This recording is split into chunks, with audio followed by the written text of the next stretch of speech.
Hello, a very beautiful morning. Bane MWASUZEMUTYA yo mukama yebala lukesiza olunaku olwaleero.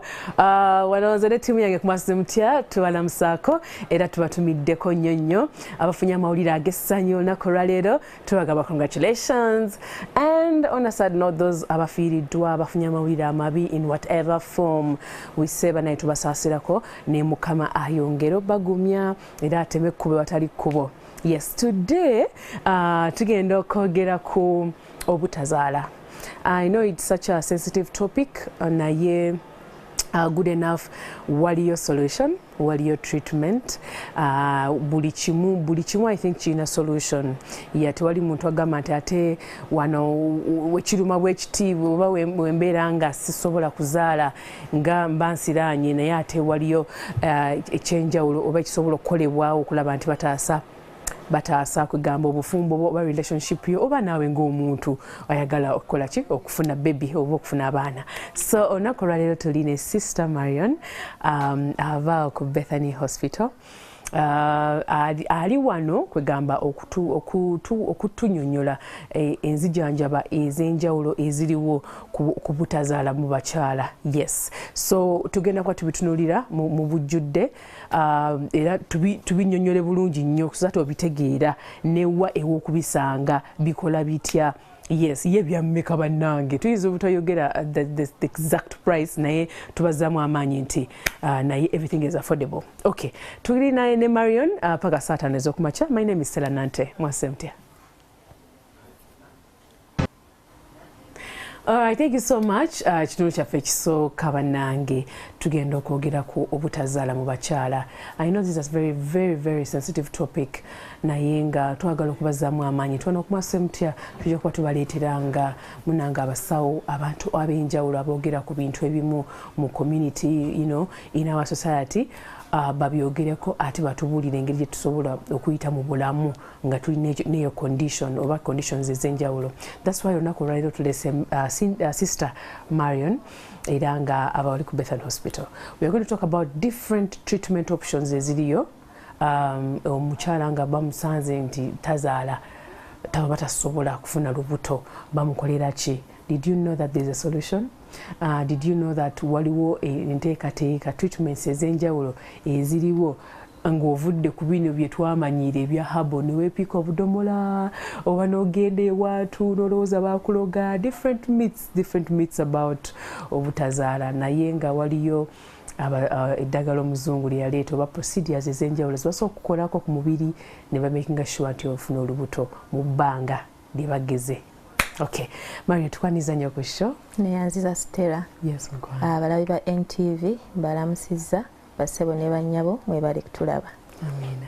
Yes. Kale, nga I think katusooke twebazeeko abantu abamu nga tetunagenda mu program. Tusooke twebazeeko abantu ab'enjawulo abasobodde okubeera nga bascanninga QR code eyo. Naawe nkuzamu amaanyi mukwano nti you look at your screen, there is a QR code there. You scan it and you share your thoughts about the show. You share your thoughts about the guests boyagala okulaba ku show ne topics ez'enjawulo zoyagala tu discussing. Kino nomune tukikola because ye mmwe abatulaba, and sometimes waliwo ebintu bimanye mu community ez'enjawulo nenga ate somehow tebinatutuukako, so musobola okusuggestinga ebintu ebimu ne tubyogerako abantu abenjawulo ne tubakyaza. Yes, so kanebazeeko Travis Avakata tumwebaza nnyo, mwebale nnyo okulaba. And then tulina Ronnie White UG ava Bundi Bujja Rwenzori region. Oh, that's nice. Tulina Ajume Naitwe Portius, yes, ava Mbarara. Tulina Mate Innocent ava Ntoroko, Joyce Jinja ava Jinja, then Kirunda Abe, yes, ava Wakiso. Thank you so much for you guys for watching the show, and to also send mwebale nnyo okuweereza mu ndowooza zammwe. Tubasiima nnyo era mwebale temujjango oko bannange. Okay, tutandike program. Buuza ku bitulaba nate. Abatulaba MWASUZEMUTYA bassebo ne bannyabo tuli wano okunyonyola ku butazaala n'okulaba treatment options eziriwo oba tusobola okujjanjaba tutya obutazaala, because there is hope that for people who have infertility can have a child. Yes. Okay. Ndoza tusooke tunyonyola omulabi waffe omulungi ku NTV ne Spark TV nti obutazaala buno tukitegeere tutya? Obutazaala kwe kusanga abafumbo omwami n'omukyala nga bagezaako okufuna olubuto okumala ebbanga lya mwaka gumu or 12 months and above naye nga tebasobodde ate nga they meet or they have intercourse oba begatta frequently nga tebakozeseza protection nga tebali ku family planning ate nga baagala okufuna omwana naye babadde bagezaako eri ebbanga lyonna naye bakyabuliddwa omwana. Ekyo kye tuyita obutazaala oba infertility. Kati omuntu yenna ayagala ng'agezaako okunoonya omwana naye kikyali kizibu okumala eri ebbanga. Kati bwe kiba nga akyali mu myezi tanaba kuweza mwaka oba 12 months and above, we may not rush to say infertility. Yes, kubanga ne some studies ziraga nti abafumbo katugambe nti bano bayingidde obufumbo ebiseera ebisinga abamu tebafuna lubuto omwezi ogwo ogusoose. Kati osanga nti obutundu 3 ku buli 100 be basobodde okufuna olubuto mu mwezi ogusoose. Kati obutundu obulala 3 ne bafuna myezi 6 nga bakafumbirigana. Abalala ne bafuna oluvannyuma okumala omwaka. Kati bwe kisuuka ku mwaka awo tutandika okukiyita infertility oba obutazaala. Kati abo abafumbo be balina oba oyo omuntu yalina okugezaako okulaba abasawo bakebere balabe kiki lwaki tafuna lubuto. Yes. Bakebera batya nti ntisobola kuzaala nga wayiseewo eri ebbanga? Yes. Kati nga wayiseewo eri ebbanga oba ngu omukyala kubanga kati fe abakyala buli mukyala yenna azaalibwa ng'alina amagi agamumala gagenda okukozesa mu that lifetime, that period gy'abeera productive. Yes. Kakati emyaka bw'ogenda okula buli lunaku lwe celebrating a birthday nga waliwo decline oba nga gagenda gakendeera. Yes, kubanga omwana yenna ow'obuwala by 20 weeks ng'ali mu lubuto, those are 5 months, abeera n'amagi agamumala gagenda okukozesa about 6 million ng'ali mu lubuto. Those are 5 months nga tanaba na kuzaalibwa.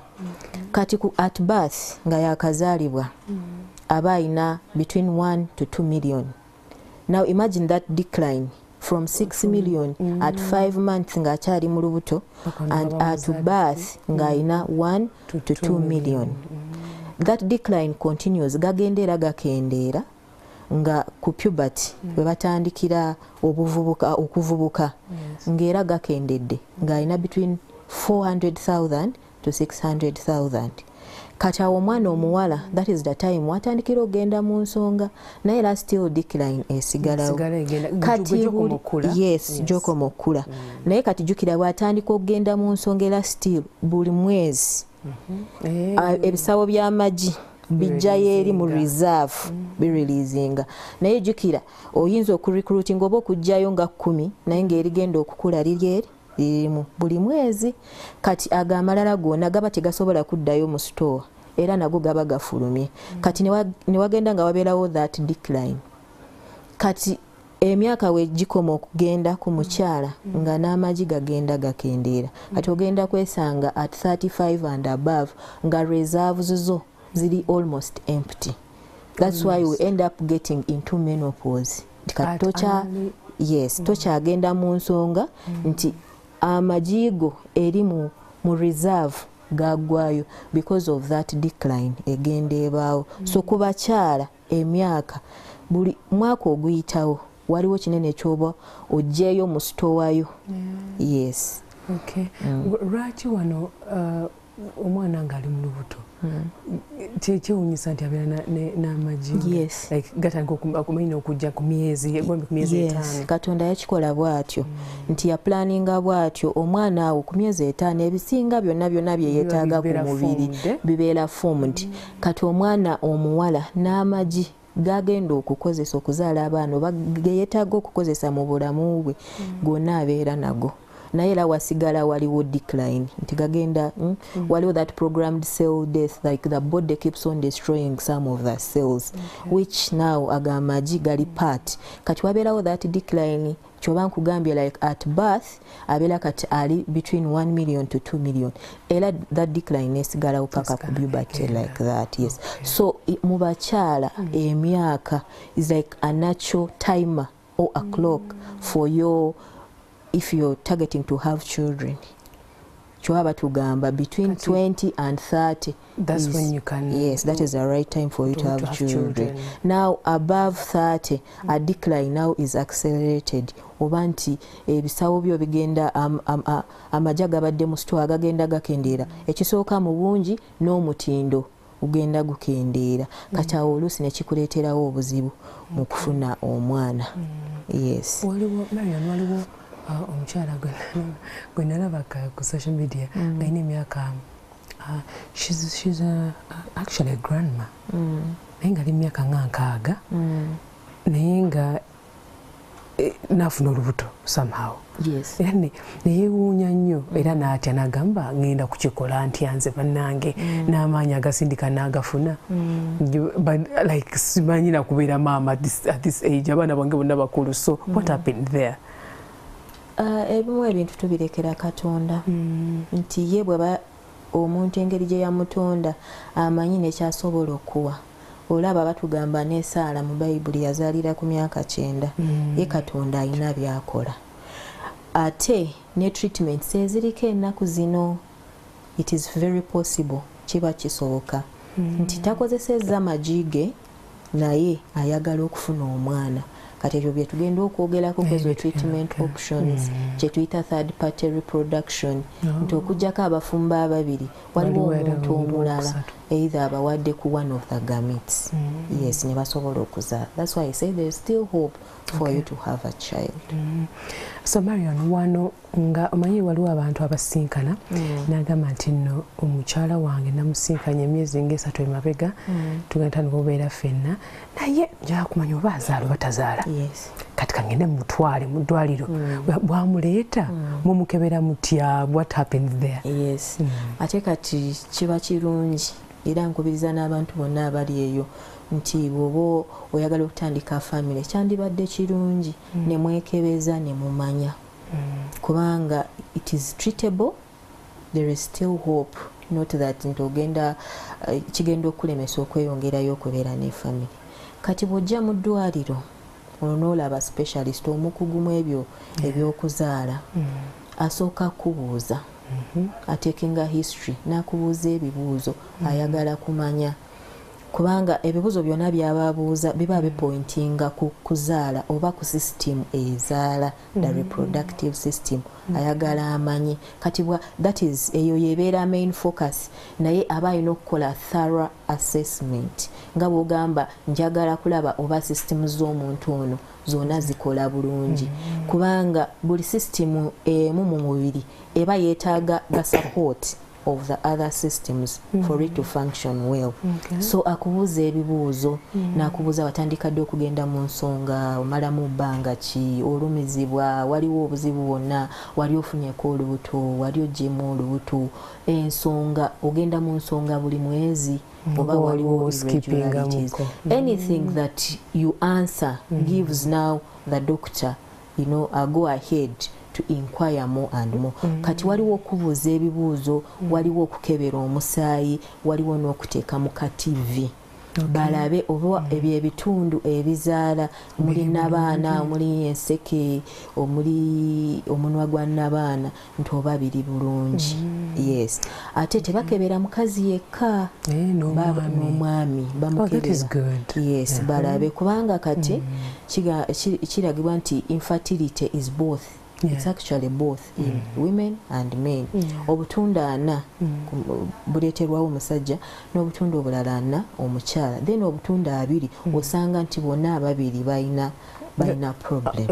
Yes. Kati waliwo osanga that 40% the problem is with the woman then osanga 40% the problem is with the man oba nti ababiri obutunda abiri ku 10 bonna balina kye bacontributinga ku butazaala oba kulwawo okufuna omwana kati ngambye nti assessment doctor akubuuza ebibuuzo oba basawo asobola okubuuza ebibuuzo nga buli kibuuzo aba alina kyayagala ategeere kati bwamala okubuuza n'akusindika ku musaayi ne bakebera obusimu bw'omubiri kubanga zino ensonga z'okuzaala obwo obusimu bwe bubeera nnyo involved ne bakebera balabe waliwo imbalances oba buli kimu kiryoke kati ne bakuteeka ne mu ka TV balabe ezo structures ziri bulungi tewali obuzibu bwonna.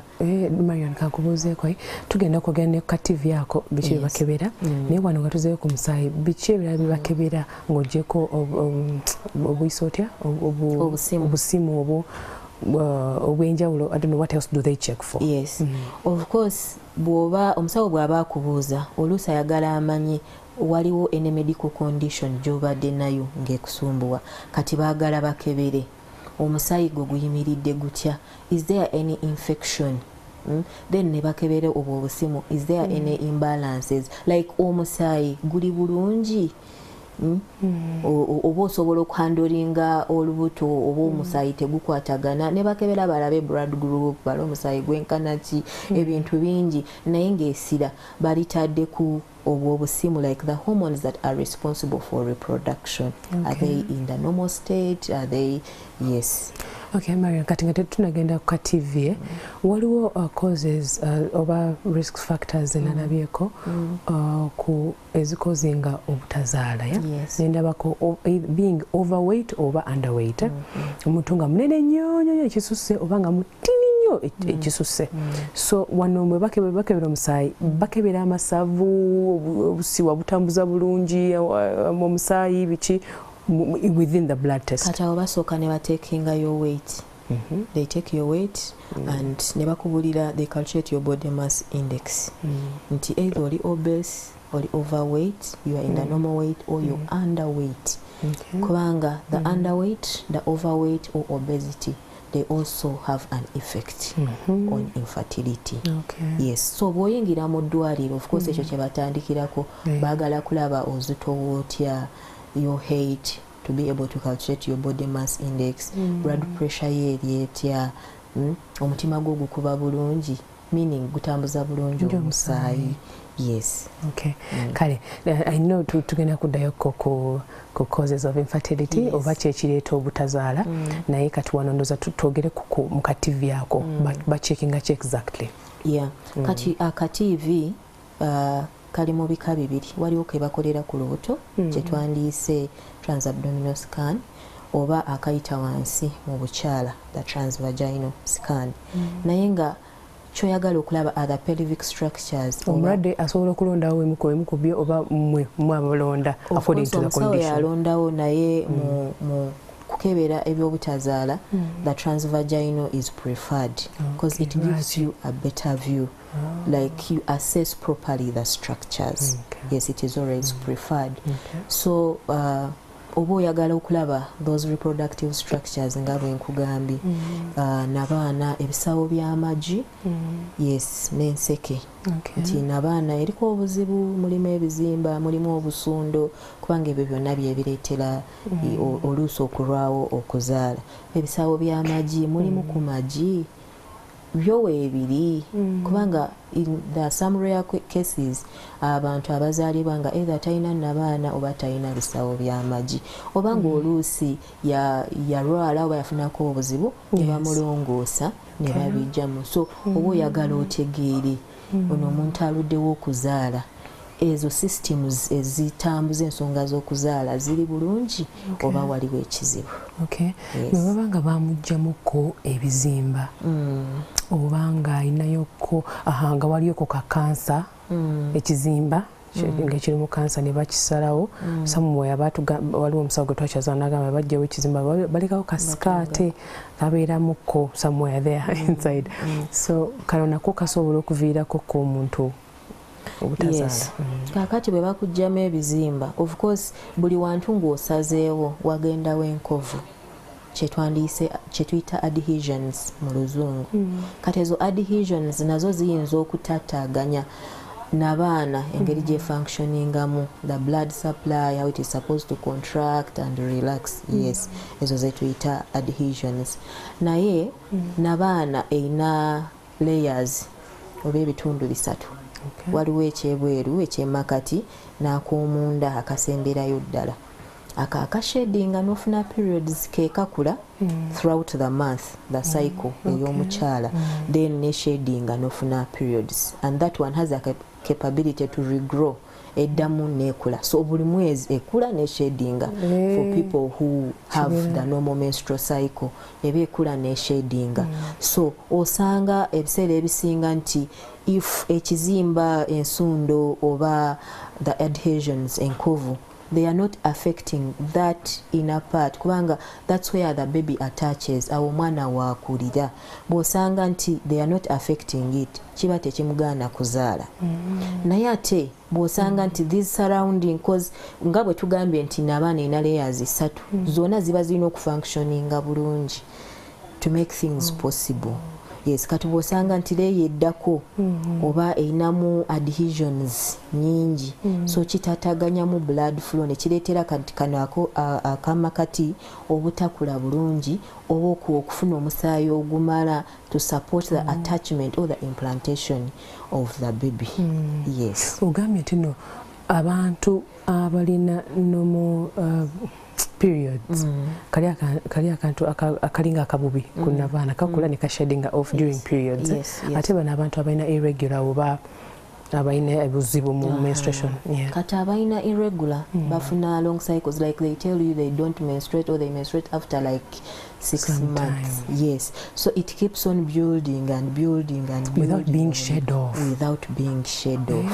Mulimu obuzibu. Yes, without being shed off. Mulimu obuzibu nti lwakuba kyakolebwa nti kirina okukula nekijjedingibwe. Kati bwe kikula nekikula, meaning it doesn't even have good nutrients to support the pregnancy. Naye n'ekirala nti ono omukyala tafulumya G buli mwezi, G terifuluma. Kati nga bana abantu PCOS oba polycystic ovarian syndrome nti ayinamu amagi mangi, so buli mwezi tegakula nti wabeerewo erimu eri dominant because of the hormonal imbalances. Mwegali mangi naye omwezi takuza magi nti wabeerewo erifuluma eribeera released. Tareleasinga egi ery'omwezi. Kati akemakati ne kasigala nga kakula ne kakula and it reaches a certain diameter and it just breaks off. Nafuna bleed. Yes, awo nafuna that bleed, but not that nti ya releasing egi. Kyoba abalwawo 3 months 6 months oba nga kugamba amaze omwaka nga tagenda mu nsonga. Kuno okubleedinga kuva wali nti pressure na nyingi amagi mangi mu system. Tikikuze nga tikikye supporting nga tekyafuna nutrients and it just breaks. Okay. Yes. Bale nsaba kubuuza nti mu treatment options tugenda okwogera kwa leta tunatuukayo mulimu ko okutola ku majago ne mugatolayo just scientifically or medically. Yes. Oba ne bagakendeeza kye tuyita ovarian drilling. Tugenda gyogerako eyo maaso. Okay. Kale andabit tudoza tugenda mu break right now. Tugenda kumulamu katono nnyo naye bwe tukomawo tugire ku ebireeta obutazaala. I think we're going to look at them because most of the time tulaba nti tubimanyi tubisomyeko tubiwulira naye kati ate tubyogereko nekyekibireeta. Kale tugenda kumulamu katono nnyo tuvaawo. Hi guys, yes, now tuli mshuru chaffe ekyokubiri era nga webale kwekubirana ku NTV ne Spark TV. Bakyala messages muweerezeyo ku social media your concerns or whatever you want to know about infertility. Sister Marion is here. Era musawo mukukotivo era wali wano okutuyambako bambi. All your worries ziteeke ku social media. Obuuze byoyagala okubuuza and she's here. Najja kubanga abiddamu. Okay, Marion, tubadde nga tuwumuddemu tubadde tugenze nga tugenda kwogera ku ebireeta obutazaala. Yes. And I know we are going to talk about it in detail. Naye nga tetunagendayo ndowooza system eno yonna yonna nga bw'ogi-explaininze n'ebintu ebibeera mu nda eyo ebyetaaga okukolebwako before nga tetunalowooza kuzaala. Nabyo ndowooza tujja kuba tubyogerako. Yes. Okay, kale. Wano biki byetuwulira byetusomako ne byetulaba ebireeta obutazaala. Okay. Yes, bitwetaaga okutegeera. Yes, kati ebireeta obutazaala nyinza okubinnyonnyola mu categories 3. Okay. Nti waliwo female factors oba ensonga eziviira ku mukyala, waliwo male factors and lifestyle. Yes. Okay. Kati ku female factors ekisooka, the main ate the most factor is age. Yes, nga bwe tugambye because of that decline. Kyosangira nti omukyala bw'abeera 35 and above ebiseera ebisinga bafunamu obuzibu that delayed conception oba okufuna olubuto because amagi gaabwe gakendedde ate n'omutindo si mulungi. Omutindo gw'amagi? Yes, gwejjukira agabaddewo egyo emyaka gyonna okuva nga omwana ali mu lubuto. So even where it is in the store, kirenga bw'otereka ekintu mu store ne kibeerayo ebbanga ddene kigenda kikendeera omutindo. Yes. Ate nga bwe nkugambye nti that decline because every month you are recruiting also kibeera nga bw'onaabeera ne sente ku account ogenda no withdrawing nga naye toyongerayo, ekiseera kituuka esente ne ziggwawo. Yes, kati byebyo ebisawo by'amagi oba sitowa y'amagi g'omukyala nti Katonda yagateekateeka galina okubeera bwe gati. Naye jjukira buli mwezi waliwo gojjayo ate tozaayo. So ekiseera kituuka ne gakendeera ne gaggwayo. Naye n'okuba nti gabadde mu store for long. That's why now the age comes in. Yes, so the decline comes in at 35 and above. Weewaawo waliwo abantu abasobola okufuna olubuto 35 up to 40. Yes. Naye now gagenda gakendera. Either there are lower chances of getting pregnant. Nosanga kati menopause ayingira or the cessation of the reproductive life in a woman at 50 and above, 50, 55 and above nga menopause ayingiddewo, ekitegeeza nti mu sitowayo tewakyaliyo wadde kyoba tokyasobola kulaba nsonga, togenda mu nsonga, menopause aba ayingiddewo. Kati emyaka emyaka egyo nga tukyagyogerako waliwo bagambye nti sometimes kino ekisawo kibeeramu amagi mangi and waliwo abalina irregular periods nga amagi ago tegafulumizibwa.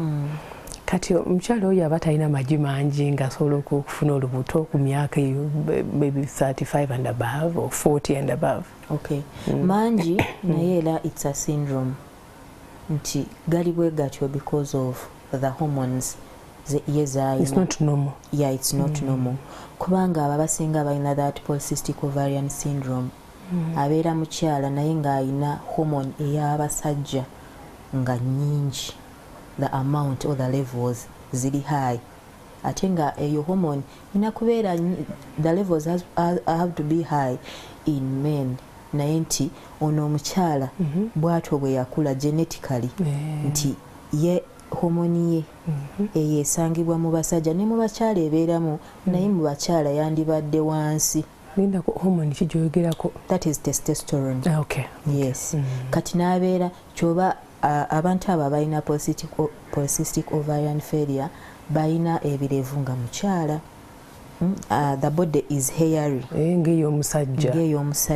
Because of that hormone ebeera nyingi ko mu mubiri mu y'omukyala omukyala ate yandibadde low. Yes, omukyala naye abeera nayo naye yandibadde low. Kati abasajja eyo hormone yebawa that hairy body, the muscle. Yes, the muscles. Yes, naye kati ono osangibwa nti kyekikula kye and it is a genetical disorder. You can't do anything about it. Bwatyo bwe yatondebwa bwekityo bwe kiri nti alina that hormone. Kati that hormone okubeera ennyingi neereetawo imbalance ne suppressinga ziri hormones ezandibadde nga zenyingi mu mukyala agende mu nsonga bulungi afulumye eggi bulungi. Yes, kati eri nezisuppressinga n'abeera ng'alina ebisawo by'amagi ng'amagi mangi naye nga tegakula. Terikula buli mwezi omukyala afulumye girimu terikula lituuke ku that level of being released and then it can be fertilized when they are nga waliwo enkwaso z'omusajja.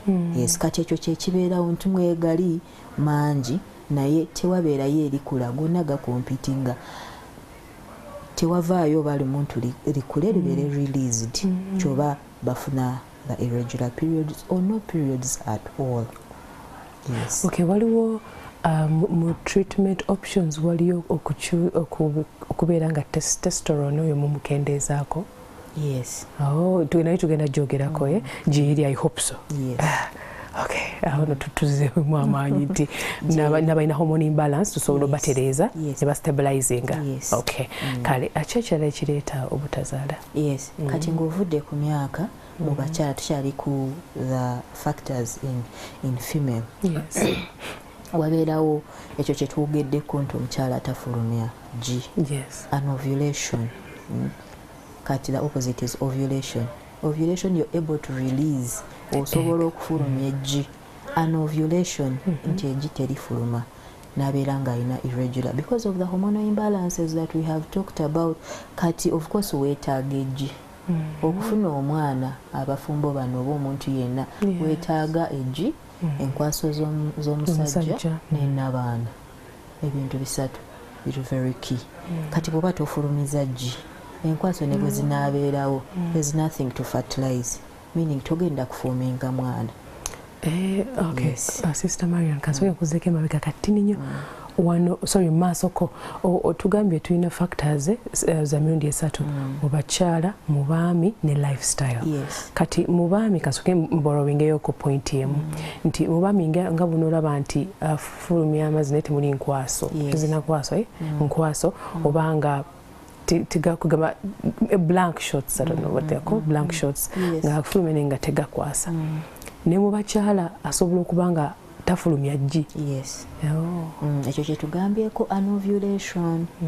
Yes, it is very common. Mwaba abantu ababeera n'amagi mangi oba abo abalina polycystic ovarian syndrome betugambye nti balina that hormone. So ne mu baami nga bwe kiri mu baami nti asobola okufulumya amazzi naye nga temuli nkwaso. Ne mu bakyala ebisawo by'amagi weebiri naye nga tafulumya eggi. Ekyo kiva ku ki? Kiva ku hormonal imbalances obanga okusingira ddala. Yes, okusingira ddala nti obusimu bw'omubiri tebusupportinga lino eggi okukula paka ku that level where lirina okufulumira. Yes, because it is a monthly cycle and it continues every month, and it is normal for you to have periods every month. That is the normal way. But when you have irregularities in there, nti wayitawo omwezi, emyezi ebiri, emyezi esatu, awo oba olina okulaba omusawo.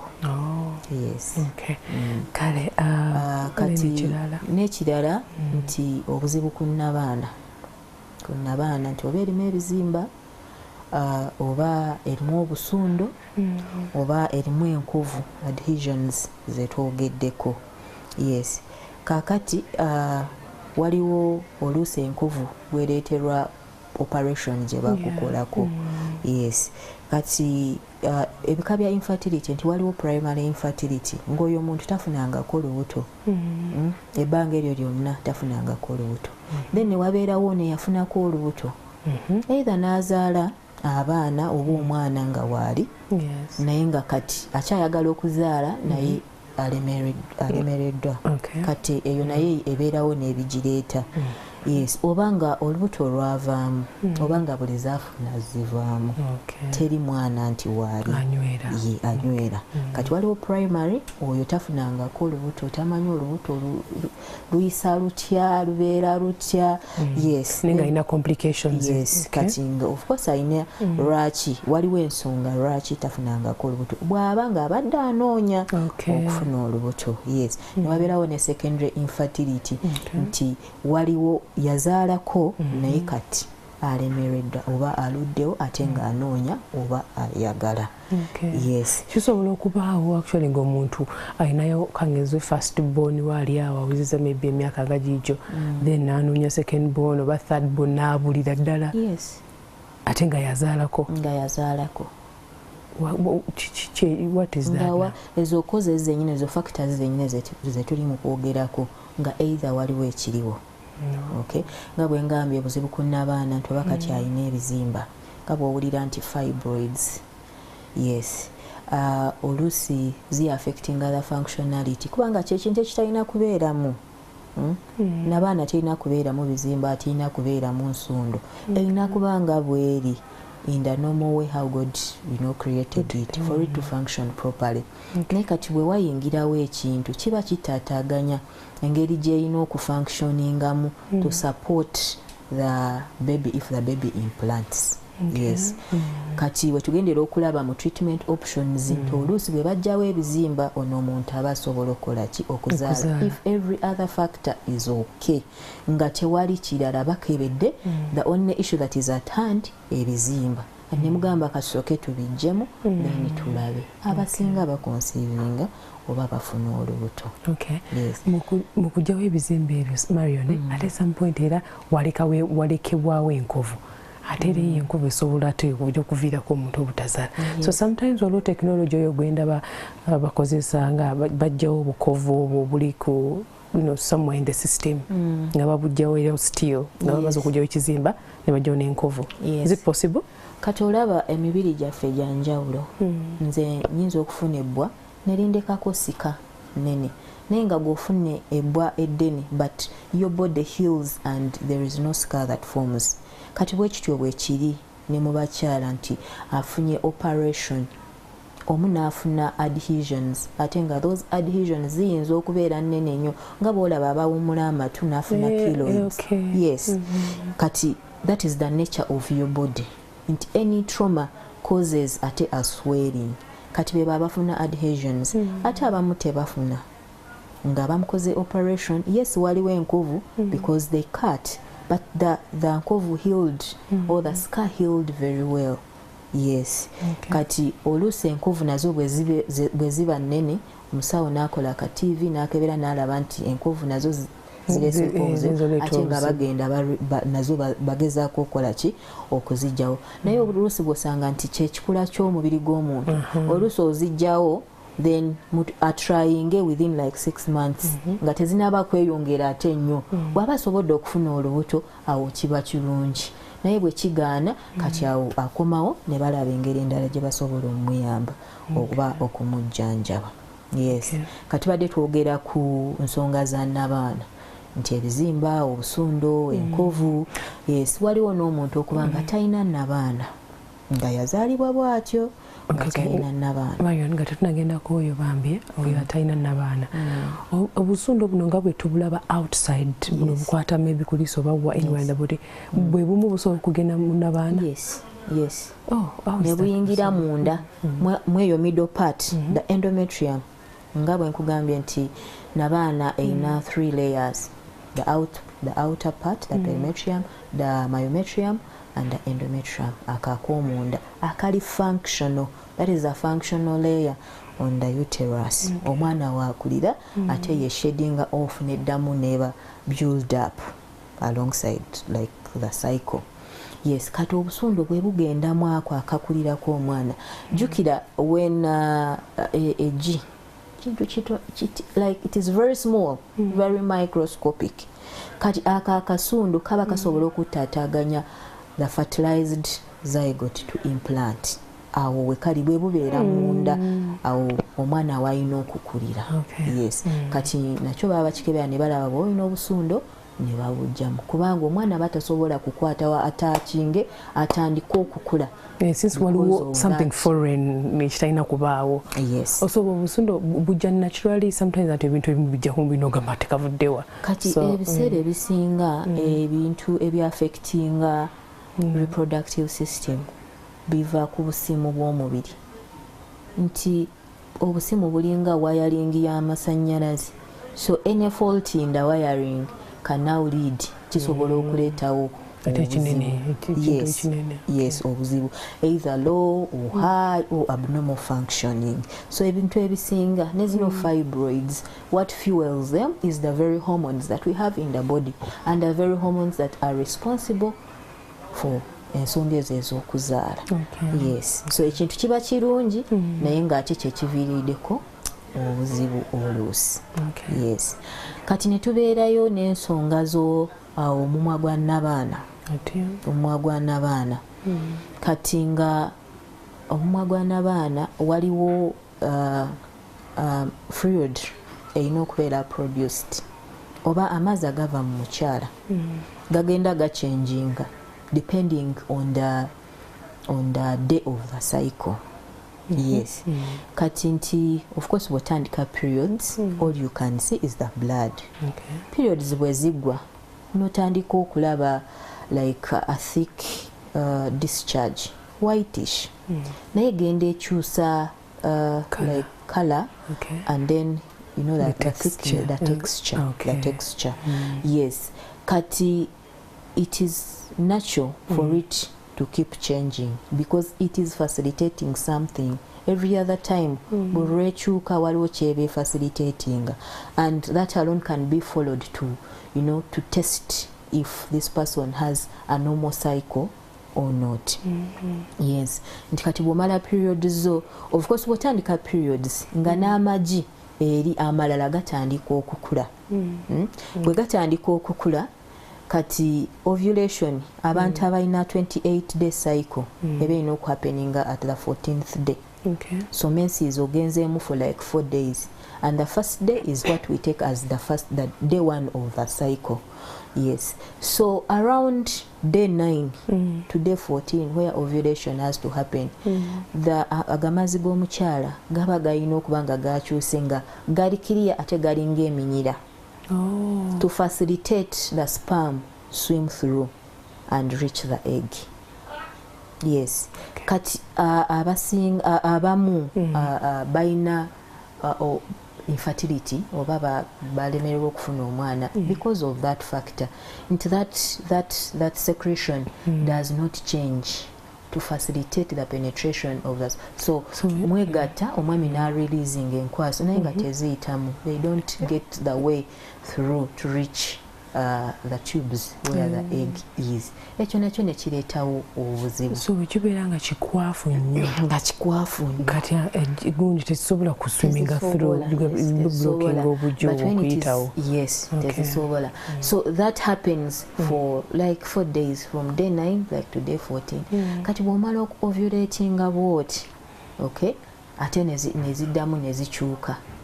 The secretion, because now they are preventing most sperms from reaching the egg kubanga enkwaso emu yalina okufertilizinga the egg. Bweziba bbiri wabaawo obuzibu, oyo mwana batagenda kukula like that. Yes. Kati ziddamu nezibeera thick, but also because of obusimu bw'omubiri obuli responsible now at that stage. Yes. So like that it continues. Kati awo ne kibeera nti your secretion yeremesa enkwaso oba the gametes egiri omukyala n'enkwaso z'omwami okumiitinga. Oba n'abakyala abamu nti omubiri gwaffe guproducinga substances ezita enkwaso z'abakyala enkwaso z'abaami. Yeah, that is out of the immunity, the sperm antibodies. Nti kati omubiri gw'omukyala enkwaso z'omwami bwe zigendamu bwe ziti zifa. Kubanga omubiri nga bw'ogamba naturally olaba nga abano abantu abafuna when it is cold afuna reaction, like afuna attack, afuna, yeah, there is something that is not okay in the body. You know, when it's too hot, they produce some antibodies against the heat, against too much cold, like that. So, like, omukyala abeera that sperm antibody. Nti waliwo substances mu mubiri gwe ezita sperm, so they do not really proceed zonna zifa. Naye ng'omukyala omwami enkwaso ziri okay, buli kimu kiri okay, so ng'obwo bwe buzibu n'aviirawo obutazaala. Then n'ebirala byetwogeddeko nti omuntu munene nnyo n'okweraliikirira nnyo stress and like the extreme forms of stress kireetawo imbalances mu mubiri obwo obusimu bw'omubiri, all those hormones ziba tezifunctioninga bulungi. Yes, because the body is made in a way that waliwo webutandikira in the brain and then they are supplied to where they are supposed to cause action. Naye n'omuntu ali extremely stressed, buli kimu kikyuka. The functioning of every system in the body changes, so it can also, that one can also lead to infertility. Then waliwo n'abantu kati awo tuli ku lifestyle mu side y'abakyala, waliwo n'abantu nga bo bakola like vigorous exercises. Vigorous exercises. Ate batugamba to exercising. Yes, we need to exercise. Moderating. Everything has to be in modulation. Era oba toyina kukisussa nnyo because it will also affect the functioning of the hormones in the body. Nosanga nga ta ovulating omukyala because the body is always, I don't know, but because of the vigorous exercises. So that is about the lifestyle. Then omwenge, okunywa sigala, kubanga omwenge ne sigala byonna birimu components ezisobola okwaffectinga either amagi g'omukyala oba the functioning of obusimu bw'omubiri nga bwe nkugambye. Kati ezo nsonga ezimu ezibeera ku bakyala n'okubanga buli kimu kiryoke but we cannot find the cause in this lady. Unexplained infertility. Okebedde Mario Linda nga tonabagenda mu what are the unexplainable nga temanyi what is causing it. Yes. Okay, nga tunabagenda waawo wano oyogedde ku obusimu buno omukyala ono nga naturally enkwaso z'omwami ezifuluma ate omubiri gwe somehow it resists. Yes. Nakyo kirina solution emaaso eyo. Solution. Kale awulira examination ntukuta enkwaso z'omwami ne tuzikuba omukyala to bypass that effect. Awo ku munwa gwa nnabaana we zifunira obuzibu we have bypassed it.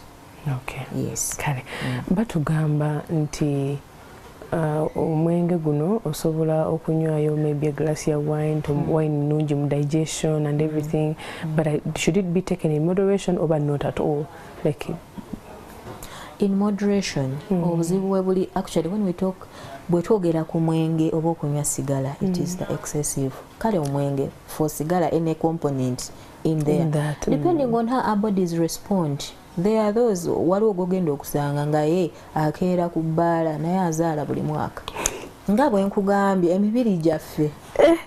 I know it happens though. Yes, it happens. Does, yeah. Emibiri gyaffe reacting different. So tusagamba ng'oli agunywa ng'oli takola you don't know your body, my friend. Nga bwe banakuwa eddagala nga gwe teri kukolera oba likuyisa bubi ate nga nze lyerinkolera.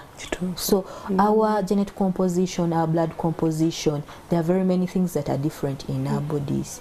Oli agenda okunywa omwenge naye ng'azaala bulungi nnyo naye nga gwe kyandibanga kyekizibu nti ogunywa guno omwenge omungi ennyo ennyo gw'onywa like you take bottles and bottles every day. So those components have an effect in functioning, yes, of the body. Okay.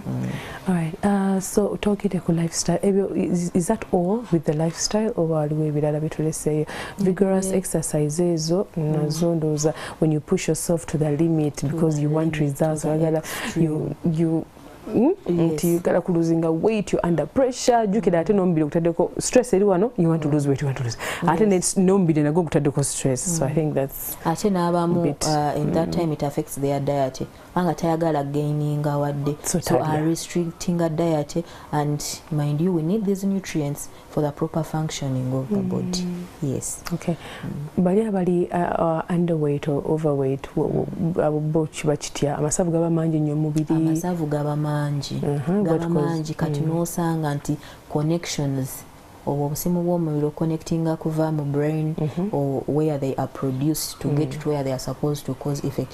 Jukira bubeera munene oba obese amasavu gakavaringa almost everything, the blood vessels nga bwe nkugambye ebisawo by'amagi amasavu mangi. So osanga nga obusimu bubeera produced ne butambula ate n'okutambula nga tebutambula bulungi kubanga enusu wa yonna is covered by fat ne butuuka we bulina okukozinga effect but penetration is difficult because there is fat. Yes. Ate n'oluusi kati ne wabeerawo obusimu obulala obubeera produced to counteract the effect oba okukendeeza ekizibu amasavu gekyandireese.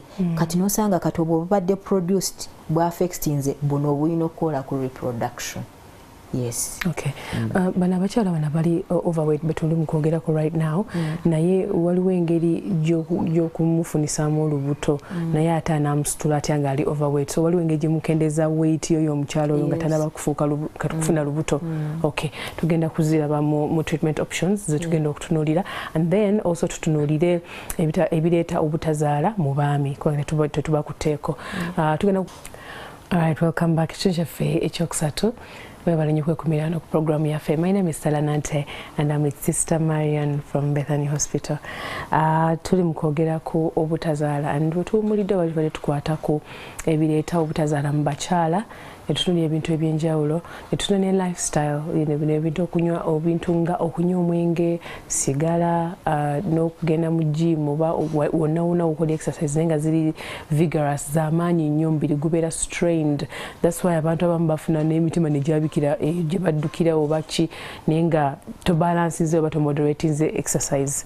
Then n'ebintu ebirala bingi nga emyaka, abakyala gye tukoma okula, think gye tukoma chances ez'okufuna olubuto gye zikoma okukendeera since n'amagi nago gaba gakendeera. Yeah, but good enough, there is good news that ne bw'otuuka 35 and above where they say amagi go gakendedde, waliwo procedures ezisobola okukolebwa okulaba nti ofuna olubuto. Ate waliwo ne mukwano gwange ye agamba ali very fertile, ate ayagala kukendeezaako bukendeeza. Nabyo tugenda bitunuulira, musobola okukendeezaako ko omuntu nga amagi mangi oba kyangu nnyo ofuna olubuto, nti omwami ne bw'aba nga bakozesa family planning ye asobola ofuna olubuto somehow. So tugenda nakyo kyogerako gye kiri. Kale tutunuulire abaami, what causes infertility in men? Yeah. In men, ebintu byonna byetooloola ku the production of the sperms, enkwaso z'omwami, kubanga mu basajja that is key. Okay. Mu bakyala byo bintu bingi kubanga omukyala ye yetuka olubuto, kati the system is a bit broad. Naye omusajja we are looking at the sperms oba enkwaso. Okay. Yes, kati wabeerawo ebintu oluusi nga yazaalibwa bw'atyo nga kiri congenital, nga the parts, the reproductive part or the system where the production happens oba enkwaso wezikolebwa ng'eriko obuzibu. Okay. Then oluusi n'afuna injuries. Yes.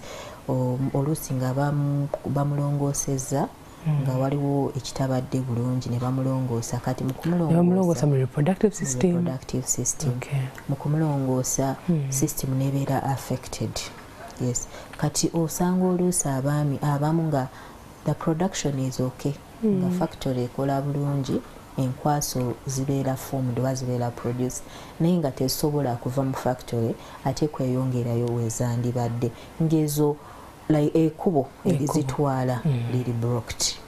Okay. Kati abamu nga factory yennyini eriko obuzibu nga ta producinga enkwaso ezimala, kati obuzibu oluusi zibeera produced tezifuluma oba n'okubeera nga teziri produced. Yes. Okay.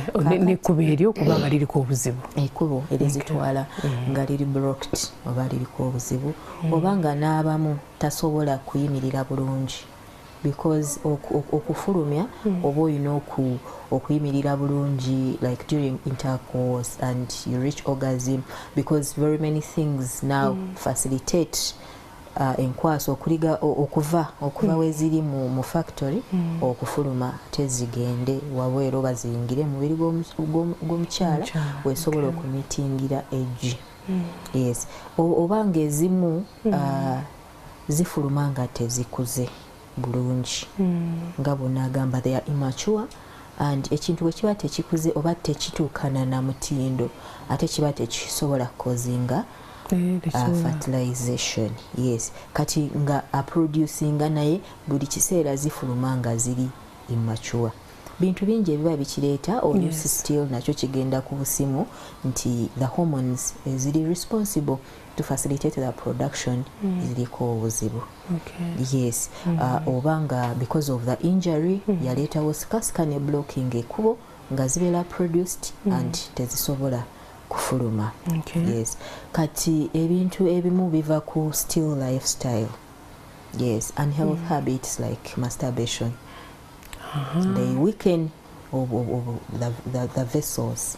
Kati nosanga nti tafuna enough blood supply, you know, to facilitate the intercourse. Masturbation eno a weakening oba enafuya obusiwo the muscles, you know, surrounding kati oluusi nekyaffectinga omwami okuyimirira bulungi to be able to have to sustain the intercourse until they reach orgasm and they are able to release the sperm. Yeah, then oluusi omwenge sigala nabyo bibeera omwo, then n'abakozesa ebiragalalagala nti ebyo ebiragala birimu components or substances ate is affecting directly the production of the sperm oba also okunafuya weakening the entire system nosanga ng'omwami either tasobola like to function normally. Yes. Wabeerawo bano abaami abagenda mu gym naye nga baagala results ez'amangu ne bamira supplements and everything zino engeri zikosa omubiri. Yes, naddala nga they are self-medicated, like you're self-medicating, timkwano go yakugambye. That's why even some of the energy things obanga bimuwa amaanyi ga kisajja, in the long run they are bad because especially bino ebyokunywa ebingi nti biwa amaanyi, we don't know the component that is there and what effects it has. It could be causing an effect in the start, but with prolonged use now it worsens the situation. Yes, because of the components that are there. If they are overused into because they say no, ate biba byongera okunafuya omubiri. Ate wabeerawo n'abaami abagenda mu sauna. The extreme temperatures affect the sperm. Actually, I wanted to ask about sauna and steam bath and everything. Yes. Kati abasajja kimanyi baagala kugenda mu sauna naye si kirungi because if you're overexposed to those extreme temperatures, the too much heat, it is bad. That's why their organs, the scrotum, it suspends outside like when it is hot. And then when it is cold, it is, you know, it is taken up in the body because it is now trying to come outside the body to avoid the extreme temperatures, at least to get the balance.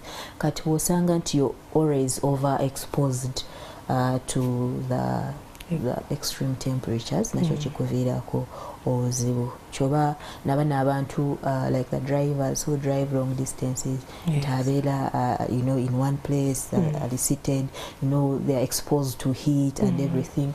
Nabo babeera like it is one of the risk factors nti kireetawo obuzibu because the body is, you know, exposed to extreme temperatures and they affect the production of the sperm. Okay. Oyogedde kubavuga ebimotoka ndino batugamba nti eyo force eyo ebirange munyenye omubiri tegubeera steady ate kikooya omubiri ekyo ekyoku. Yes. Does it affect the body in some way? Yeah, also kubeera nti, you know, like there is that heat that is produced as a result of reproductive awo mu kifo kimu, like imagine you have to drive all away from, I don't know, but it's a very long distance and you're just in one place, so wabeerawo that accumulation of heat and in the long run it affects the production of the sperm. Okay. Waliwo co-infections ezo? Yes. Abantu bagamba bw'ofuna infection atagitreatinga etuuka negenda kumwa gonna baana oba neetuula eyo, you know, and at some point omwana bwe bamufominga mu kisawo omwo nga tetasobola kufomingamu nga kijjudde bukyafu. Yes. Ne infections kati mu bakyala, katuddeyo katono mu bakyala, infections ebiseera ebisinga zireetawo okuzibikira enseke. Nti infection bwetabeera treated ate eyambuka waggulu kuva mu bukyala neyambuka kati ne affectinga enseke. Kati we affecting enseke ereetawo ekiwundu nereetawo kati wekiba kiwona newafomingawo enkovu. Naye jjukira zino enseke erina okubeera, there shouldn't be any blockage bibeera nga the water pipe olupiira lw'amazzi. If there is any blockage, amazzi agamu, like if it has to be supplied somewhere, gaba tegagenda kutuuka. Kati bwe kityo bwe kiri ne ku bakyala nti enseke zino bwe zibikira ate kati egiri baterisobola kuva mu kisawo kubanga jjukira enseke zisuspending, like they are ready to receive the released egg from the ovaries, and fertilization happens in the tubes, by the way. So the sperms are not able to meet with the egg for fertilization take place kubanga waliwo blockage somewhere nti egi waliwo oligenda okukwatira oba enkwaso y'omusajja tegenda ku progressinga to meet the egg. Bano be bantu bosanga nti enseke tezikola bulungi zazibikira. Kati awo there is no way you can achieve the natural conception kubanga the gametes, the two gametes oba egiri omukyala n'enkwaso z'omwami biba tebisobola kumitinga for fertilization to take place. Yes. Kati ne mu basajja waliwo some of the infections that can also alter zireetawo obuzibu mu production of the sperms kubanga kyetwetaaga ku musajja is the sperms. Are they there and are they being delivered? Yes, so the infections can affect either the delivery system or the factory itself. Where they're made. Yes. Okay. Ate waliwo n'oluusi infections zino ezibeerawo ng'abaana bato waliwo kye bayita mambuliga. Mumps. Yes, it is a viral infection, but it has a very bad effect on the male child because it affects the factory, and actually they can later in future have no production of sperm. Wano abaana batulebe nga balwadde amambulugayi netugajjanjaba gayina obukosefu bweguleka ku mubiri bw'amaanyi nga togajjanjabye negaluma infection galuma naye ate n'ekirala nga bwe nkugambye nti emibiri gyaffe gyo gyanjawulo. Mu baana nga 100 omu ayinza okufuna obwo obuzibu. Mu baana 10 abalwadde the mumps oba mambuluga omu ayinza okufuna obwo obuzibu. The factory is completely like affected ate nga tagenda kubeera ne production of the sperm oba enkwaso. Kati kyenjagala abaami bategeere, we normally confuse of course the secretions. When a man feels like they have released yaba amanyi ezo sperms, those are secretions. Okay, so sperms zibeera omwo secretions, and the secretions come from the different parts that make up the male system, the male reproductive system. Naye abasajja abasinga yakugamba for me I release. You can release, but actually they are not sperms. You have semen, you produce semen, that is the fluid that nourishes, supports, or makes it able for the sperm to be delivered. Naye nga temuli sperm. Yes. Kata ekyandisinze kwe kugenda mu ddwaliro ne balyoka bakebera. Kati bwe bakebera ziri parameters 3. Account omuwendo zenkana ki zo producing. For them they are supposed to be in millions. Yes, and it is supposed to be like that because science says that omwami are producing 1,500 sperms per second. Wow. Yeah, per second. So they are in millions in a day. Okay. So that's why when you come to the hospital wabujja mu ddwaliro omusajja kye bankugambye nti bakebera kiba kirungi ne bakebera abafumbo bano this couple ne bategeera ekizibu kivaawa ku musajja or ku mukyala, or there is that component of 20% nti ababiri they are all contributing to the problem. So what we do is the semen analysis. We are analyzing that fluid agamazi omusajja gafulumya tulabe oba mulimu enkwaso bwe zibanga mweziri zenkana ki obungi bwazo. So 15 million and above is what we consider normal. 15 million and below. Yes, 15 million and below. Yeah, because ezisinga zisobola okubeera immature nga tezisobola ku swimming, you know, to pay through. So you need that huge number to be able to get one that will succeed or win the battle to fertilize the egg. Choba omusajja bwe basanga nti ayina low counts, nakyo kiba kyekireeseewo the infertility. Yes, so now 15 and below oyo abeerako n'obuzibu. Kati neyo low levels nazo ne tuziclassifyinga nti waliwo mild, moderate and severe. Okay. So abalina 10 to 15 abo bali mild. Yes. Okay. Then 5 to 10 bali moderate. 5 and below, that is severe. Kati wali ku moderate ne wano ku severe basobola okufuna solution. Yes, nabo basobola okufuna solution. Waliwo wosanga nti tebalina wadde naye at least ono ayina wadde there are few. So wetugenda okulabira mu treatment options nti aba asobola kubanga mweziri naye lwakuba nti ziri few and they cannot survive the nature way of conception, but through the treatments they can be able to get. Yes. Twayogere ku bintu bibiri. Waliwo ayogere n'ogamba nti no waliwo unexplainable infertility. Vanessa batukyogere and then twogere ne ku ky'emyaka. Abakyala as they age, of course amagi gakendeera and you explained it. N'ogamba nti balina procedure gye bakola n'osobola okoncevinga. Naye ate omwami kimuaffectingira wa? Does age affect the man's infertility level at some point? Yes, it does.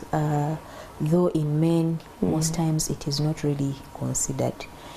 In men, what happens is the integrity of the sperm, like the genetic integrity, and olusi wabeerawo a high risk of getting an anomaly. Emyaka nga gigenze nnyo naye kati mu basajja it is at least 60 and above. For them they have a bigger period. Yes. To do what exactly? Like they are reproductive. For the men, their reproductive does not really cease. Only that inti waliwo now the integrity of enkwaso over the quality changes with age. Kati ekyo oluusi ne kireetawo risk y'okufuna omwana aliko obuzibu, an abnormality. Yes, but that is advanced age, like 60 years and above. Oba n'okusigala nga azaala bulungi. So era still it depends on other factors surrounding this individual person. So in men, age is not really so much looked at as women. Yes, as for women, because for women there is complete cessation at a particular time. Yes, but for men they will continue.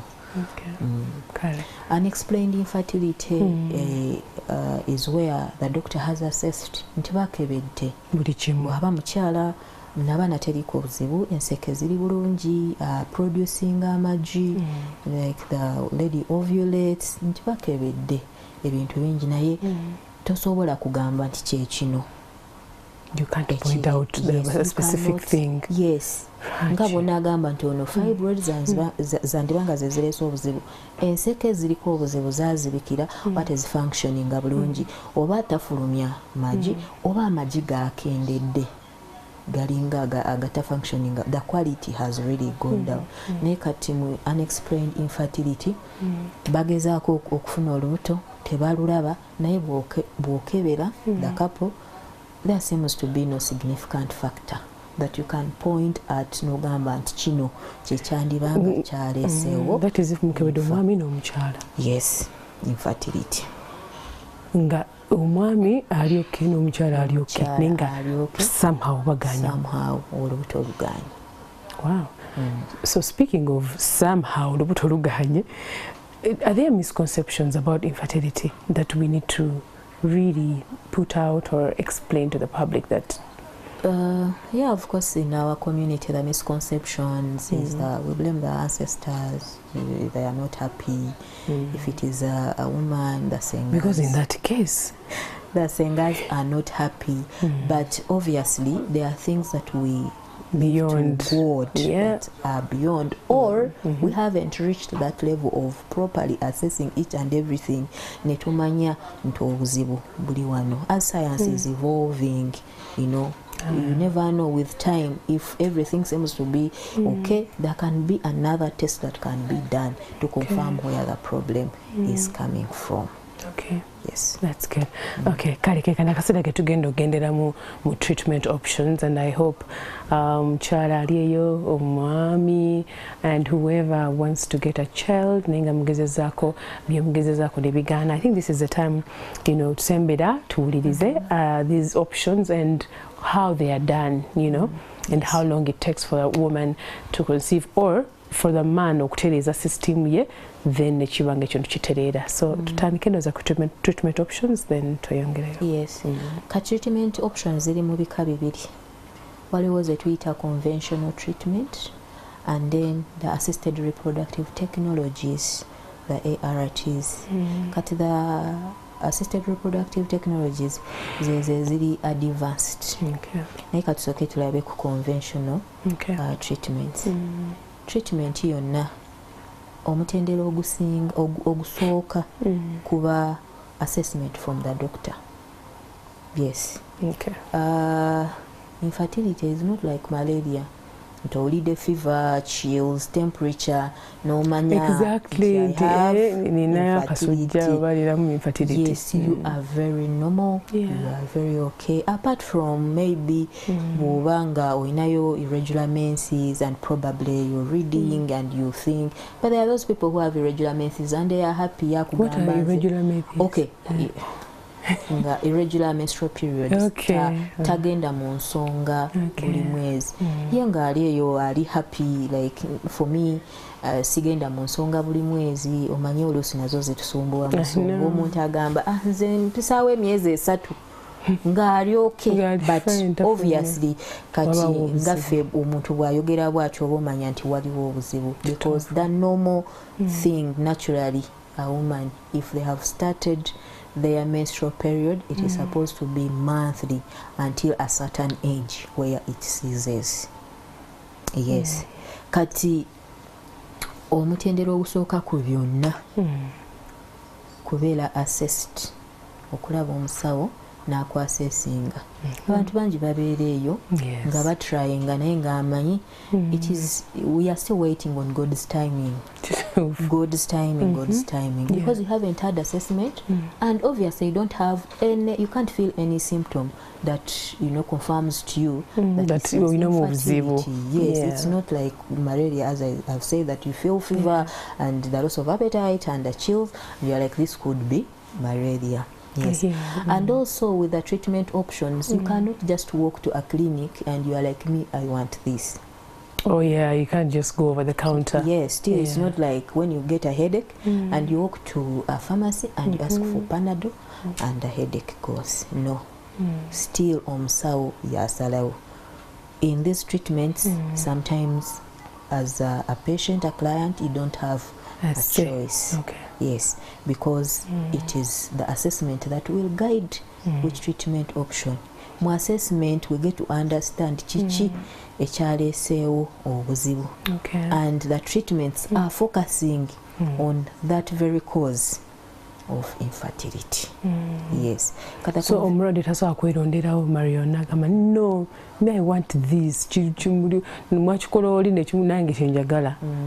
Oluusi omusawo ayinza okuwa options, but at least according to what they have assessed. You have maybe 2 options, so tusooke n'eriwa, should we go directly to this or tutandikire wano. Naye n'akuwa ensonga, n'akuwa the chances of succeeding in each of the options. But I will sobola okusalawo, but right now you cannot just walk to a clinic nogamba bankebedde nina infertility, but for me I would prefer this. Yes, omusawo yasalawo ate yakuguidinga. Are there instances, Musanga, where tugenda mu treatment options, are there instances where mukebedde omuntu ne mugamba nti no gwe tugenda kuwa treatment bweti okutereza embeera n'agamba kangendeko ewalala n'agenda ewalala ne bamuwa treatment option endala. So how do they decide what's best for them? Yeah, obviously, as Africans, sometimes it's hard to accept at the first interaction. We always want to try different angles, and we get to understand what could be the sometimes it's denial. And we are so based in Christianity. There are those who would prefer to first pray. There are those who will say tuwulira abalanga nga awonya ebizimba enseke asobola okugulawo enseke to unblock the tubes. Kati n'agenda eyo n'asooka abeera ku budomola bwa haboozi n'anywa naye nga bw'onywa emyaka bwe gigenda agenda okulaba era ate system bweyonooneka nga tebikoze n'akomawo. So nabo babeerawo nti omuwadde options n'ogamba nze mu assessment mukusinziira ekiriwo. This is the problem, because for infertility you really need to give a patient information, all the information that they need. It doesn't come with ease that you are unable to conceive and now this is the way to go. So omuntu omuwa time olusinga tali ready at that moment, but if they consider coming back, still you explain to them. Why? It is not an emergency. Fertility treatment is not an emergency. You can get it at any time. You are ready. Only that sometimes wolwawo nnyo osanga nti ate kati ekintu ekyandikoze before nga tonnagitulwawo kubanga kati nga bwe tugambye nti omukyala emyaka bw'ojja ng'oli maybe 32 or 35 and you have to again wait for more 5 years. By the time you come back you're 40. Naye jjukira twagambye that ka decline kati ogenda kukomawo nga kati oli ready. We want to take on that treatment nga tukugamba amagi gano like the eggs are not really good, or sometimes nemukola nemukebera nga tegaliyo kati ng'agenda kwetaaga ate okufuna amagi, and now it complicates something. Ate still omuntu oluusi ayinza era okuddayo n'atandika okukirowoozaako again. Yes, so it is not an emergency, but also it is better when you get to know, you find a way of how you can be treated. Okay, thank you so much, Sister Marion. We are going to take a short break, and then when we come back we look at those options and bwe tusobola okugenda ne tubifuna bulungi nnyo ne batujjanjaba ne tufuna baby waffe omulungi. Tugenda kumulamu katono tubaawo.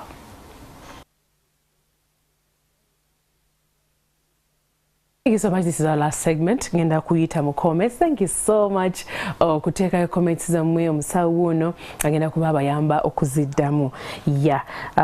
Tulina Immaculate Stevens Uwase agamba even at 40 we shall produce children from God. Team, no pressure. Okay, yes, there is no pressure at all.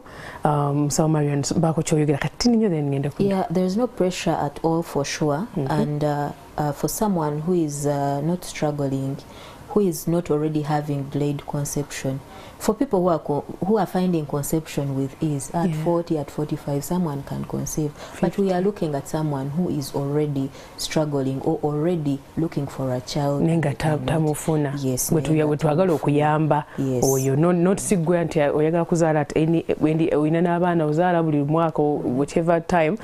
It's okay. It's fine. No pressure at all.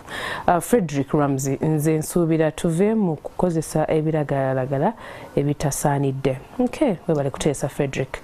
Edwin Otwane, following from London, UK. Thank you so much. Luganyirwa Macklin, gamba good morning. Naye bale Caroline nagamba agomazima yomogera. Okay. Chesimira Sarah, ne family planning zongedde infertility mu bakyala. Tugenda kyogerako nakyo. Okay, tugenda kyogera nga tukomyewo. Okay. Jocelyn Kirabo agamba share the WhatsApp number please. Tujeba we number ya either musawo bedwaliro, whichever you can reach out. And then to Dora Case okay. Men have a biological clock too. Their chances of conceiving deteriorates over time. Not conceiving, I think of aiding, you know, deteriorates over time, and they have higher chances of having children with autism and abnormalities, and the quality of their sperm is affected too. Let's not forget pelvic diseases and erectile problems. Thank you. omusawo bino bino yabyogeddeko nti abaami emyaka 60 above 60 sperm quality ebeera nzibuzibu era abazaala abaana nga baliko obuzibu somewhere somehow. Omusawo ndozo osobola okunyonyolako from family planning. Yes. Okay, family planning as family planning may not directly cause infertility. But obviously when you use especially the hormonal forms of infertility, they cause some disruption in the normal functioning of the body. Kati omuntu nosanga ate nga azikozeseza for long. So for the period that you've taken, especially for the hormonal forms, that is the same period the body will require to, you know, stabilize, because the amount of the hormones in the conception pills or the methods of family planning are always higher compared to the normal hormones that we have in the body. So for someone, especially the prolonged use, the body hasn't recovered, hasn't stabilized enough for it to be able to function normally. So it is not a direct cause of infertility, but because there is that disturbance with the normal physiological functioning of the body. Yes. Tugenda ku treatment options. Yes, treatment options gabwe mbadde mbagambye tulina conventional and eziri advanced or assisted reproductive technologies. So conventional walimu okukozesa eddagala, especially nga mu bakyala nga they don't ovulate oba tebafulumya eggi, balina hormonal imbalance. Kati bw'ajja omusawo n'amukebera, okusooka okufuna assessment kyo tetulina kyerabira nti gwe tosobola kutambula n'ogenda kange nefunayo eddagala lino libalansinga hormones before you know that tubes zikola bulungi, n'abaana teriiko obuzibu, oba omwami yennyini enkwaso teziriiko obuzibu oba tezirina buzibu. Kati bw'ofuna that assessment, omusawo yasalawo nti kusinziira buli kimu kiryoke wandibadde ofuna olubuto, naye lwakuba nti obusimu bw'omubiri tebuli mu normal state, ne bakuwa eddagala to balance. Yes, abasinga bakonsivinga nga hormones zizzeeko bulungi nezifunctioninga properly. Then waliwo n'okulongoosa. Obadde n'ebizimba mu nabaana, oyina obusundo, oyina enkovu, ne bakulongoosa ne babijjawo. Okulongoosa kuli mu bika bibiri, basobola okusala ne ba openinga oba okukola keyhole surgery, what we call laparoscopy. Tebateekako just pinholes ne ba assessinga the structures munda ne basobola okuggyako ebyo ebizimba. Abamu nabo bakonsivinga. And the conventional methods work. Omusawo engeri gy'abasazeewo nti tewaliwo kintu kirala kyeyalabye nti kireeta obuzibu, kubanga bwe bwogamba nti banzijemu ebizimba mba nsobola okuzaala naye ng'enseke tezikola bulungi, still bagenda bijjamu naye oba togenda ekirala nga bwekiri. In convention also we have lifestyle change. Yes, nti obadde okozesa ebiragalalagala, obadde onywa omwenge omuyitirivu nnyo, obadde onywa sigala diet, you know, you control your weight if you're overweight, but also we have seen that underweight also can struggle. So, you know, try to eat, let your body get enough nutrients to be able to facilitate the normal functioning. Kati ezo ze zimu ku conventional. Nekyo kyenkugambyeko nti basobola okukwata amazzi oba enkwaso z'omusajja ne bazikuba omukyala. Ekyo nakyo kiri mu conventional kyetwandiise intrauterine insemination. Bafunye amazzi kuva mu musajja ne bagakuba omukyala, naye ng'ono omukyala amagi gaba galina okufunctioninga bulungi nga n'enseke zifunctioninga buli kimu kiryoke. Etwalabye nti obuzibu oba buli awo ku munwa gwa nnabaana, enkwaso teziyitawo bulungi, oba kyenkugambye anti-sperm antibodies nti sperm tezituuka zifa. Kati we bypass that effect nga amazzi bagakuba direct mukyala then negasobola okutambula ga meeting enkwaso nesobola okutambula zi meeting eggi then fertilization happens. There are success rates also with a conventional treatment. Kati ne tugenda ku treatment endala gye twandiyise nti eri advanced of assisted reproductive technologies. These technologies involve handling the egg and the sperm outside the body. That we are handling the sperm and the eggs in the lab, not in the body. Naturally, everything is within the body, and it is only in kwaso z'omusajja produced like still into the woman's body. But in assisted reproductive technologies, we are preparing everything, or we are handling everything in the lab. Yes, nti ejjiri omukyala n'enkwaso z'omwami bazijjamu ne bazi preparing ya mukyala. Ate kikola ate waliwo omwana abeera nnomo bulungi nnyo. Waliwo ensonga lwaki tukikola nti omukyala tube zazibikira, so there is no way the sperm will ever meet the egg. Nti oba omwami tasobola ku producinga nkwaso tezifuluma mweziri naye tezisobola ku to be released from the body, oba nti alina erectile dysfunction, yes, tayimirira bulungi, abamu balina ejaculatory problems, tasobola ku releasinga nga akyali mu mubiri gw'omukyala naye bw'aba like normal masturbation outside releasinga, nti oba ziri conventional zetwogeddeko zifailings, mulaba nti tewali kiriwo naye zifailings. So failed conventional treatment, unexplained infertility egyo njogeddeko nti bakoze buli assessment and omusawo talaba nsonga lwaki oba tozaala, nakyo kyo tuba tusobola okukola assisted reproductive technologies. Oba waliwo abantu tayagala ku preservinga fertility, especially abantu bamudiagnosinze cancer, alina okutandika eddagala lya cancer. Ate ng'eddagala lya cancer liyina effects lisobola okutta over stop production, normal functioning of the ovaries, over production of the sperm enkwaso z'omusajja. Kati omuntu ng'oyo before nga tanabagenda kutandika ddagala kubanga alina other desires okuzaala abaana, muwala muto nenzi muto, yes, nga mulina okupreservinga fertility ye, so mumukuba eddagala amagi ne gakula ne mugajjamu bw'aba omukyala ne mugatereka mu lab. Okupreservinga fertility eyo mubanga abaterese something bwe mukyetaga nga mukijjayo.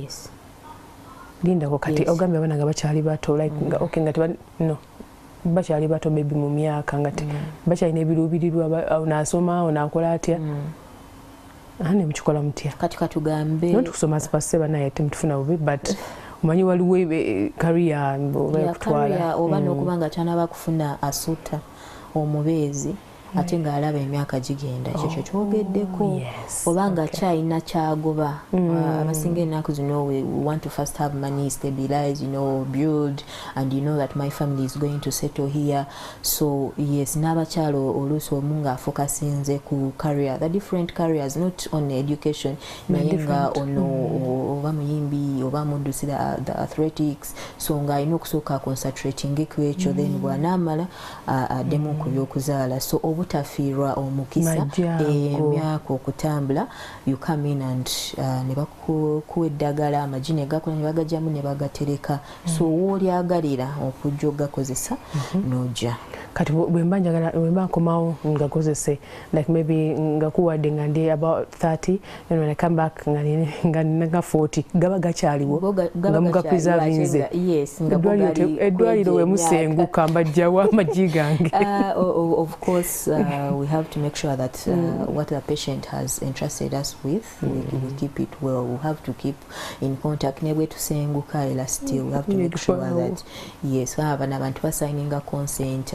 Yes, so they have to come and ask for the things they have. The same happens to the male.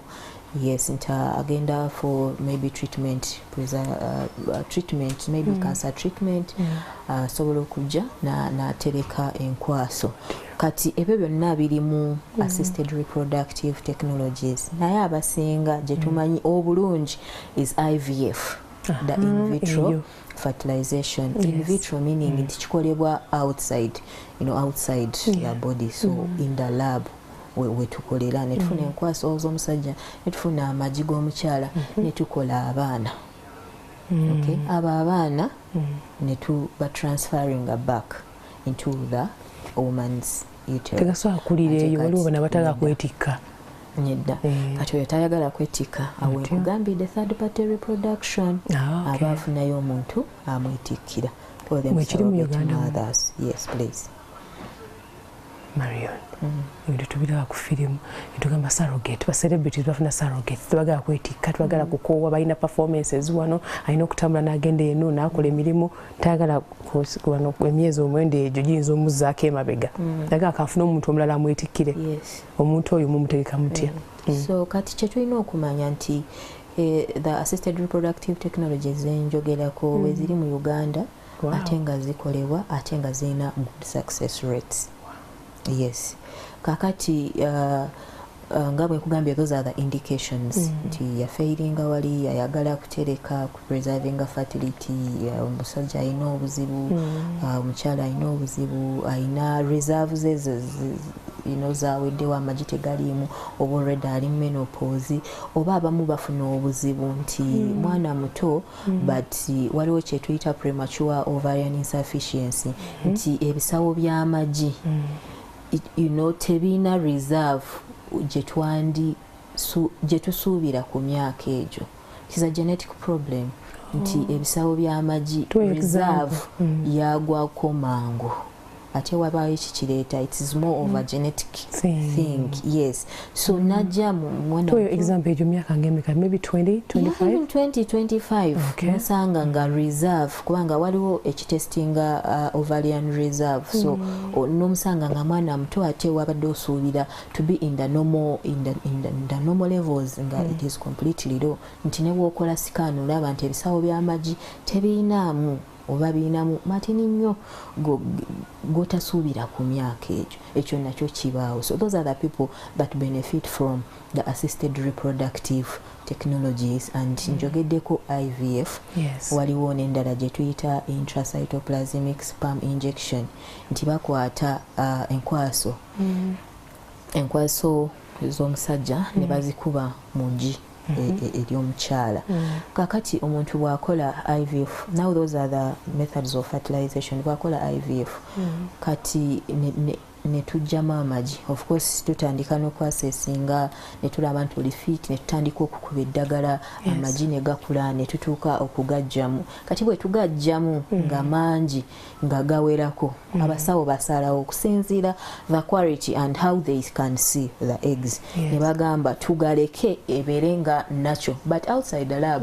So ne bateeka amagi n'enkwaso z'omusajja like in one dish. So you're trying to, everything that we do, we are mimicking the natural way, the way it is supposed to do. And fertilization happens, like the sperms just move and meet the eggs and then fertilization happens. Kati waliwo n'okuba nga wafunye amagi matini and you're trying to increase the chance of this person to have more embryos and give her a chance of getting a baby. Kati awo osanga nti bakozesa that what we call ICSI or intracytoplasmic sperm injection nti bagenda okuselectinga enkwaso nga nnungi bakube mu gi ly'omukyala. Kikola ne ku baami abalina enkwaso entini yes nga yetali ali below 15 million kati n'ogamba ka tuselectingemu ennungi to fertilizing and we get the babies because buli kimu kyokola ogezaako oku increasing the chances of omukyala okuzaala. Then waliwo n'ekirala kye bayita pre-implantation genetic testing. Nti abafumbo bano oba this couple balina a genetic problem, a genetic disease that runs in the family. Okugeza sickle cell. Nti temwandyagadde muzaale omwana nga sikira either your carriers and you stand a chance of getting a sikila. Kati ne bagamba ffe tetukyagala. Why can't we put a stop on this gene that is following our generations? Kati nabo ne bakola ekyo ne bajjamu amagi ne bakola abaana. Kati abaana ne babajjako samples okuba testinga balabe aliwo ayina kagina akalisikira oba ali nomo kubanga mukobera kantu ako akali microscopic ogamya microscopic mu cohort eyo mubeeramu abali nomo mubeeramu abayinako obuzibu. Kati nosanga nti you have given a chance to this couple of carriers to have babies that are completely normal and probably they have put a stop on that generational hereditary disease. Yes, soko kiddemu bulungi nnyo. Abantu kangeze nga balina genetic condition nga sickle cells musobola okulaba nti bano abantu bazaala omwana atalina condition ey'abazadde be. Yes. Okay. Mujjayo amazzi ne mugateekawa. Omulabi waffe akifune bulungi nnyo. Yes. They will go through the process of IVF nti tugenda ku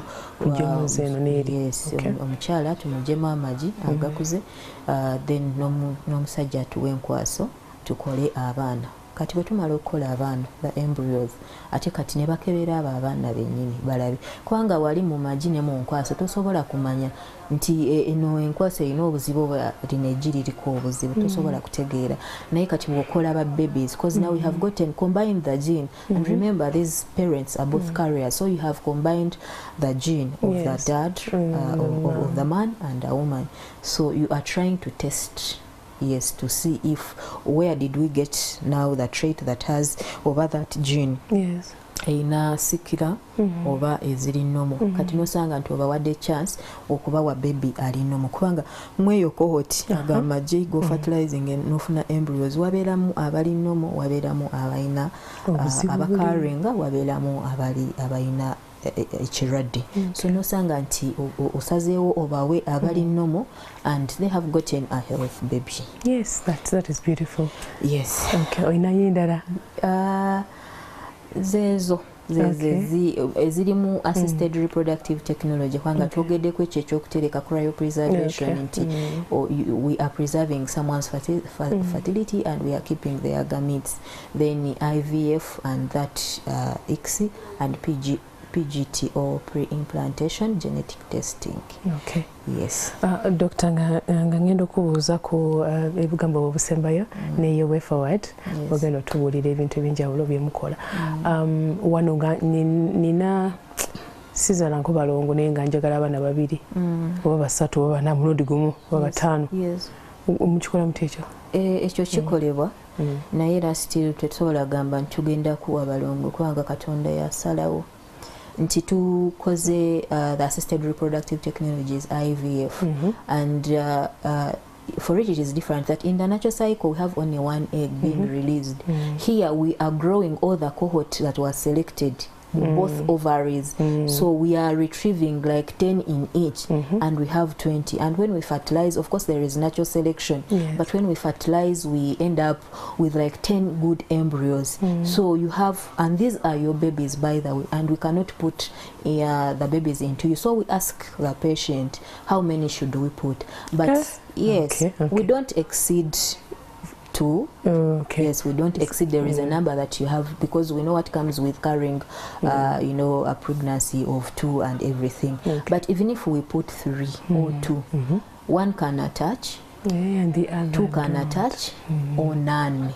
Oh, it is not a guarantee. There is also that none attaches, one attaches, or the 2 attaches, and you end up with your twins. So for that, we leave it to God. It is not in our powers. Okay. Yes. Is the treatment very expensive in that chitisamu or it's affordable?